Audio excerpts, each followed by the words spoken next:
I'll show you how you can create a folder and also upload something on Google Drive. On Google Drive, if you want to go ahead and create a folder first, for example, on this example, let's say we want to create a folder and then we want to upload something into said folder.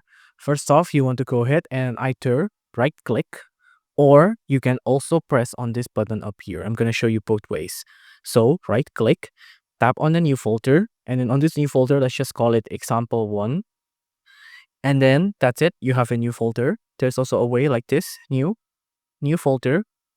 And then on here, you can call it, let's say, example 2. So you have two very distinct way on how to create a folder. It's up to you which one you want to use, either the button or a right click, any which one work. Now let's head inside one of the folder and then let's upload something here.